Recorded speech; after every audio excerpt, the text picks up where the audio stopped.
It was one of those brisk weekday mornings when power dressed itself in quiet elegance. The marble floors of Hamilton National Bank reflected the soft morning light, the scent of freshly brewed coffee drifting from the corner break station. Inside, every detail spoke of order and precision: the suits, the muted conversations, the faint hum of printers churning out contracts and statements. And yet, for all that polish, prejudice still found a way to seep through the cracks. Amara Sinclair stepped through the double-glass doors with the grace of someone who had long since earned the right to walk into any room without apology. She was in her early 40s, tall, with a presence that could silence a boardroom without raising her voice. Her tailored navy suit was perfectly pressed, and her black leather briefcase bore the subtle embossing of her initials, a quiet signature of her achievements. For most people in this city, the name Amara Sinclair was synonymous with excellence, perseverance, and vision. But for the man standing behind the teller's counter that day, she was just another black woman. She approached the counter with calm confidence, a small smile forming as she slid her withdrawal slip across the polished granite. "I'd like to make a withdrawal from my personal account, please," she said in a warm, measured tone. The amount, $35,000, was neatly written, the ink still fresh. The teller glanced at the slip, then at Amara, his eyebrows lifting slightly. He didn't reach for the keyboard. Instead, he leaned back, crossing his arms. "That's a pretty large amount. Do you have proof this account is actually yours?" His tone was not one of procedure, but of suspicion. Amara's smile faded just slightly. She was no stranger to these moments, the subtle but cutting suggestion that she didn't belong in spaces her accomplishments had earned her entry to. "Yes," she replied evenly, sliding her driver's license across the counter, along with her bank card. "I also have my checkbook with the matching account number." The teller glanced at them, then placed them down with a deliberate slowness. "I'll need to verify this with my manager," he said, though his voice carried the kind of condescension that wasn't in the policy manual. Minutes passed. Conversations around them seemed to fade as she waited, her patience measured but taut. She noticed the side glances from another teller 2 windows down, the low murmur between her and a customer who suddenly seemed curious about the scene unfolding. The manager finally emerged from an office in the back, a middle-aged man in a gray suit whose smile didn't quite reach his eyes. "Miss Sinclair, I'm afraid we can't process this withdrawal today. There are irregularities," he said vaguely, choosing his words as if they were a shield. Amara tilted her head, her gaze steady. "Irregularities? My account is in good standing. I have more than sufficient funds to cover this withdrawal. What exactly is the problem?" The manager's eyes darted briefly toward the teller, then back to her. "It's just unusual for someone to request this much cash. We have to ensure it's not fraudulent." The words hung in the air like a verdict he had already reached. Behind her, a couple of customers shifted uncomfortably. Someone muttered under their breath. She could have left. She could have walked out, taken her business elsewhere, or asked her assistant to handle the matter another day. But justice in color exists because there are moments you cannot walk away from, moments when you stand, not because it's convenient, but because dignity demands it. Amara inhaled slowly, her voice calm yet carrying the weight of steel. "You think I'm here to defraud my own account?" The manager hesitated. "I'm just following protocol." "Protocol," she said, a faint note of incredulity in her voice. "Or prejudice?" The bank lobby fell silent. Even the sound of the printer stopped as if the machine itself wanted to hear what came next. Amara stepped closer, her eyes never leaving his. "Let me save you some time. You don't need to verify anything. Because this account? This bank? I own it." She reached into her briefcase and pulled out a leather-bound folder, placing it gently on the counter. Inside was a notarized document bearing her signature and the bank's. Her investment group had acquired controlling shares of Hamilton National Bank 9 months earlier. Every branch, every marble tile, every polished granite counter, all of it was hers. The color drained from the manager's face. The teller's hands froze above the keyboard. One of the customers actually gasped audibly. For a moment, no one moved. Then Amara leaned in, her tone measured, almost soft, but carrying the quiet force of a storm. I came here today as a customer.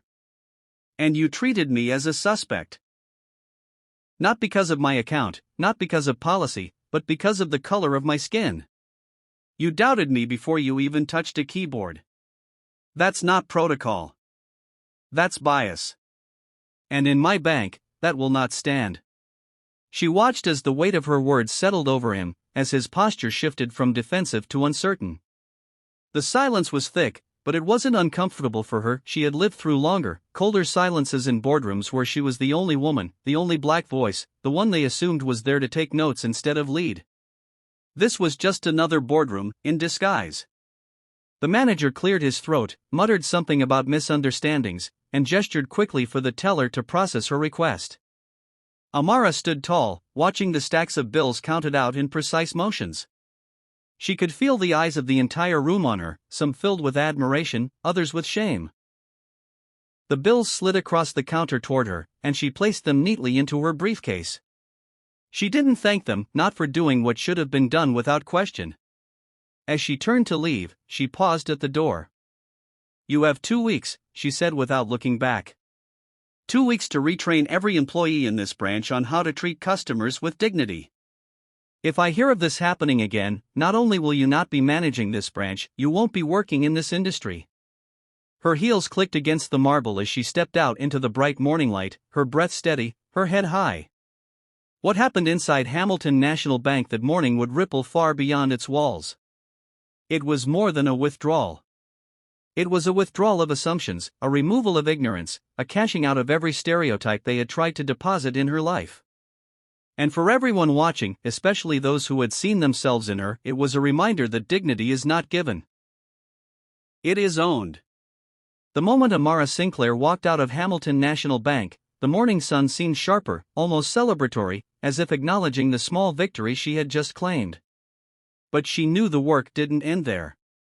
A single confrontation in one branch was merely a spark. The fire would ignite only if the story was told, if the lesson reached those who needed to see it most. By the time she reached her office, her phone was already buzzing. Journalists, colleagues, investors. Social media posts sharing the video from the bank's security cameras were spreading rapidly, capturing her calm authority, the frozen hesitation of the manager, and the exact moment she declared, "I own this bank." The public response was electric. Comments poured in, alternating between admiration and disbelief. People couldn't stop replaying the video, not because of the money or the act of defiance itself, but because of the dignity she carried. Here was a black woman, a CEO, standing firm against prejudice in a space designed to assume she was less than. And she did it without shouting, without threatening, without needing the theatrics so often demanded by an audience that had grown accustomed to conflating volume with authority. Inside her office, Amara reflected on the broader implications. She thought about every young black professional who had walked into a boardroom, a bank, or a corporate office and felt that familiar twinge of being underestimated. She thought about the countless black entrepreneurs whose achievements were questioned, their legitimacy challenged at every turn. Her confrontation wasn't just personal, it was emblematic. It was a message that success and ownership are not optional for people of color, they are deserved and non-negotiable. In the following days, the bank took swift action. The manager underwent sensitivity and bias training, his team required to attend workshops on customer service and inclusion. Amara personally oversaw the revisions to employee protocols, ensuring that no other customer, regardless of background, would ever feel the suspicion she had encountered. But she didn't frame it as punishment, it was education, a recalibration of perspective. Even those who had doubted her were given the opportunity to learn, to see beyond assumptions and to respect authority where it had been rightfully earned. Meanwhile, the story gained national attention. Business and lifestyle publications hailed her as a figure of resilience, highlighting not just her wealth, but her unwavering commitment to justice and dignity. Interviews followed, each one carefully handled to emphasize the broader narrative, systemic bias, the quiet moments of courage that define leadership, and the necessity of holding institutions accountable. Amara spoke with poise, reinforcing that her goal was not vengeance but awareness. "I didn't need to prove I could manage this bank," she said in one interview. "I needed to prove that respect isn't a favor. It's a standard." but the personal impact was just as profound. Employees across her company reached out, expressing admiration, solidarity, and gratitude. Young black women, in particular, saw a mirror of themselves, ambitious, capable, and often underestimated. "Watching you handle that situation," one employee wrote in an internal memo, "reminded me that I belong here, too, and that I can claim my space without apology." Amara read the messages quietly, the same calm composure that had carried her through the confrontation now tempered with humility. Every success story she inspired was a validation of the path she had chosen, one built on excellence, integrity, and courage. And yet, beyond accolades and media attention, the most enduring victory was internal. The moment she returned to that branch weeks later for a routine visit, the atmosphere had shifted palpably. The staff greeted her not with suspicion, but with respect. The teller who had frozen at the counter now offered a polite nod and a genuine smile. The manager, though humbled, met her eyes without evasion. The physical space of the bank had not changed, but its culture had, because someone had refused to accept discrimination, someone had owned not just her wealth, but her worth. For Amara, this was always the measure of true leadership, the ability to transform a moment of injustice into a lesson, a rallying point, and a demonstration of dignity that transcended personal triumph. On her way out that day, she paused briefly to look at the polished marble floors and the glass doors that had once framed suspicion. She allowed herself a quiet, satisfied breath. This was more than a bank. It was a testament to what happens when courage meets ownership, when respect is demanded rather than requested, and when one person refuses to be diminished by the assumptions of others.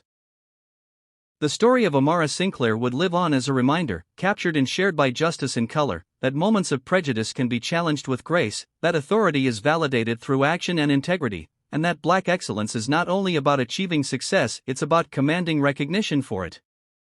Every young professional, every observer who watched that video, and every customer who had ever been questioned unfairly would see, in her steady gaze and unwavering voice, that dignity, once claimed, cannot be ignored.